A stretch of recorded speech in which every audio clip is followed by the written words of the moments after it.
So the Dharma is generally about letting go. In a certain sense, the Buddha, sometimes called a negative thinker, not in the sense of being pessimistic, but negative in the sense that what he traces out is much more about what's to be let go than what's to be picked up, in a sense. And from that perspective, really, suffering is our only problem. Don't worry about peace or love or joy. Just worry about suffering. And as we let go, as the theory goes, as we let go of suffering, it's not then that we find that, okay, the suffering is gone, but we need to actually manufacture joy, right? It's just, it seems like when the forces of friction, of struggle melt away in the heart for a moment, or a day, or forever, perhaps, that actually there are just very beautiful qualities that come to mind. But so much of the path is framed in terms of what we're letting go of, It's really a conversation a lot about what hinders well-being. But within the tradition, there's this other side, and the group of factors that I wanted to talk about tonight are one of those, the sides, the kind of positive sides, things to be cultivated, to be developed. They're sometimes like considered the anti-hinderances in a way. And so in one of the texts, the Buddha says, I do not see even one thing that, when developed and cultivated, leads to the abandoning of the things that fetter so effectively as this, the 7 factors of enlightenment. Now, these 7 factors are, which I'll talk about, they're both, in a sense, the path and the fruition. They're actually practices in a way. There are things we can do to cultivate, but they're also actually a kind of description of the mind when it is freed from greed, hatred, confusion. There's this beautiful story. There are not so many stories like this. So often in the suttas, in the texts, the Buddha is often portrayed as human, but like almost not human. Like almost sort of infallible. Perfectly content, totally at ease, heart totally at rest. But there are stories where, for example, in this case, the Buddha was very sick, and it's said that he was sick and it was nighttime, and just that image of the Buddha sick at night was kind of evocative for me. And it's said that he called over one of his monks and said, he described being sick and said, like, please let the 7 factors of enlightenment like occur to your mind and tell me about them. Like, remind me of these wholesome qualities as I lay here sick at night. Now, they can sound exotic. It's mindfulness, investigation, kind of rapturous joy, This piti is the Pali word. Tranquility, concentration, and equanimity. That's the list of 7. And they can sound kind of like big concepts in a way. But something that I heard Gil Fronsdal, teacher at Insight Meditation Center, said, he sort of made him sound much less exotic. He said, just imagine waking up from a nap, like a good nap, not like you're pissed to be up. Because there are those naps that shouldn't have been naps. They should have been bedtime, Okay, so this is like a good nap. You wake up from a good nap. And I don't remember exactly what he said, but you can imagine, like, okay, you wake up from the nap and there's just like the light is coming into the room and there's just this basic sense of awareness. You're aware that you're seeing. And there's a kind of curiosity, like, wow, you're like waking back up to the world, taking light in, taking the room in. And you feel rested, and so there's the energy level feels good and balanced, alive. The awareness feels like really awake. And there's some just some delight in this beautiful light as it streams in. And because you're well rested, because you're laying down, because you're just sort of coming back into the world, all the busyness of the day hasn't gained any steam, and so it's easy just to relax there. And the concerns of the mind have not sort of colonized the attention, and so you can just actually rest. It feels like enough just to look at the light, at the room. The attention is kind of gathered. And there's this basic sense of okayness, there's equanimity, that there's not so much sense of friction with the world. And so that would be a kind of description, in a way, of at least some aspects of each of these 7 factors. Now, they can be developed to a very deep extent. And as the mind starts to settle, often in retreat, it's like, what do you say to somebody? Let's say, how many people have been on silent retreat? Okay, great.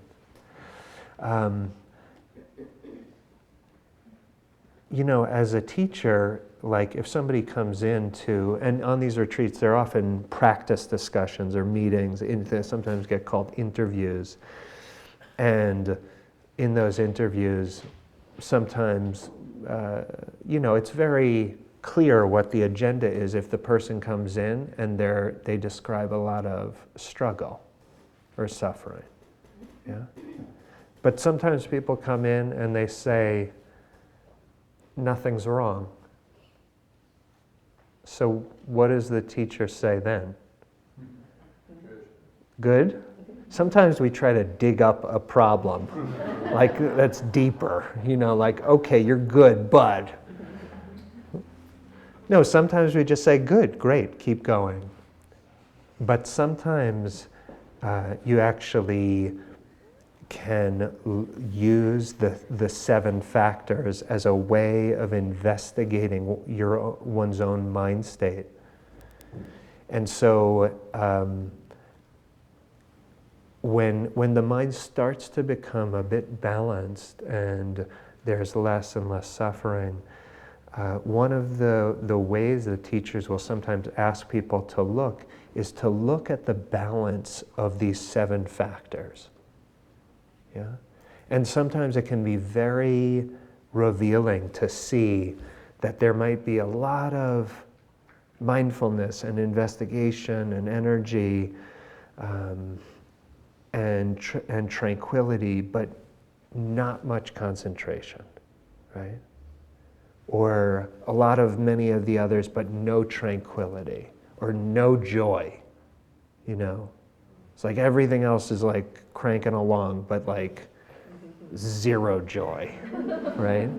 And it's just actually instructive to look at the mind and to actually see what is happening here. Yeah, how's the relative balance of the mind? Now, each of these factors, in a way, fit into this path of letting go. So I want to talk a little bit about these factors as an aspect of letting go. So mindfulness, like to begin, and it's usually the way the factors, the seven, are broken up, is they're like the activating, arousing factors, energy, investigation, joy, and the soothing, calming factors, samadhi, concentration, equanimity, and tranquility. And then mindfulness is this stands out, you know, and is actually doesn't fit on either side exactly, isn't really considered a tranquilizing factor or an arousing factor, but is actually there to keep some balance,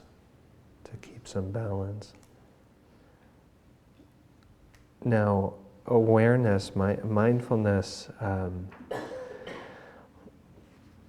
it itself, you know, sometimes at its depths, mindfulness is really defined as a kind of awareness that is letting go moment by moment. You know? And an awareness that is letting go moment by moment means that in the deepest sense, mindfulness is the absence of push and pull on the moment. Yeah. Now, of course, we can still practice mindfulness, and it can be very useful even as we're pushing and pulling a little bit, right? But at its most radical, mindfulness itself is a kind of form of letting go.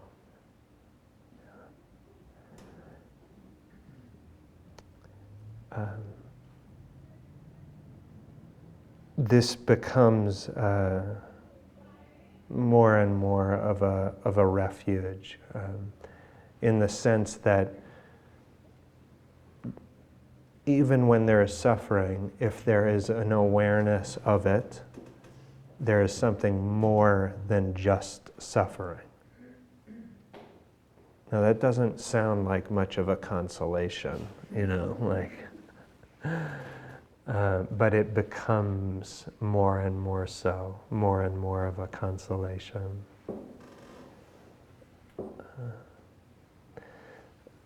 Mindfulness. I don't want to say too much, but we talk about it often. Investigation, Dhammavicaya. You know,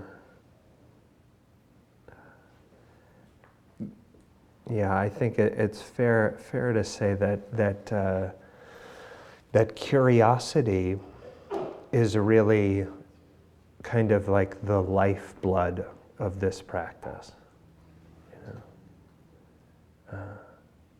It just doesn't go anywhere unless there's some curiosity, right? And we have to like find this for ourselves. This, like, nobody can manufacture curiosity. It really has to be so personal. It has to just arise out of your own encounter with the human condition. And maybe teachings are helpful. Maybe there's some way in which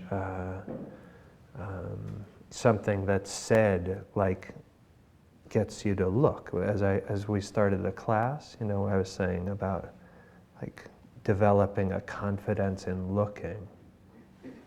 So maybe something that's said evokes some curiosity in you, but ultimately it depends deeply on our own curiosity, our own just like the urge, just like what is this? What is happening here? Who am I? What is going on? What is suffering? What is freedom? How am I participating in the proliferation of difficulty? This is just so critical. And if it's there, things just have a way of unfolding. But sometimes it actually takes a while of practice. Like there's some pull towards practice, but it actually takes a while for us to realize our personal stake in this and to like really start to feel like, I don't care what I see, I just want to look. I want to look. And I don't care what this path is, and I don't care what the teacher says. I want to look, and that is that's just like the wellspring of so much of the goodness in the practice. So the Buddha said that we have 4 options when we're in pain. Blame others, blame ourselves, despair, or investigate.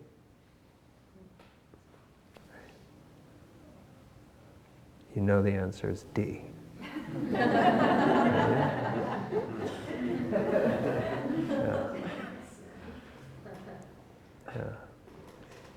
Yeah, blame others, blame self, despair, or investigate. Yeah. There is this kind of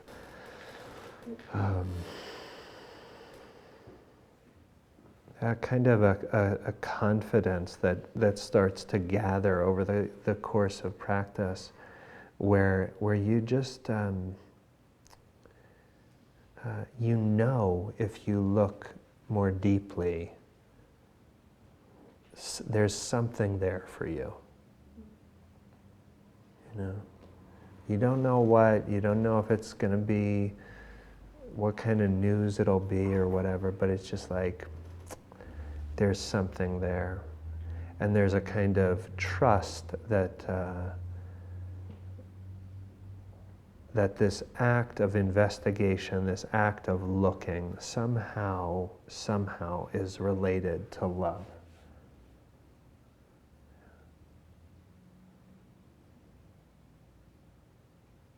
The very gesture of just looking somehow is related to love, to loving more deeply. That's a kind of confidence that grows in our practice.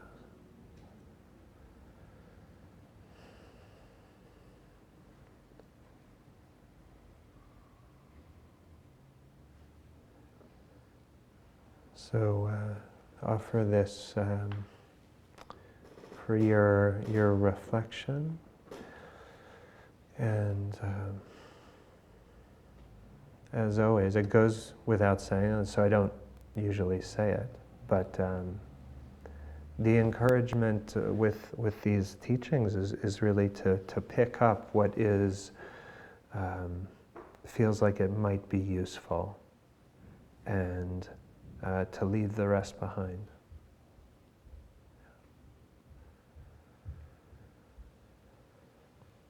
So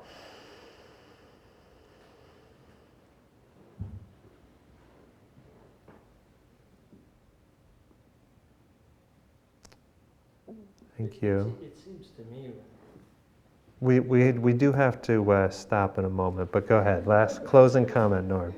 that could be enough. Yeah. That I need a context that creates questions that helps me investigate. Yeah. And I think of the precepts, the 10 precepts that provide that. Do you suggest that or is it more free and open? Yeah. Well, it's a good question, a big question, and maybe what I'll just say now, but maybe we'll pick up next week. Mostly the investigation for me. I just get curious when I suffer. That suffering now, like just ignites some curiosity, like what is happening. And I also get very curious about ways in which my own behavior impacts others, ways in which I may cause suffering for others. And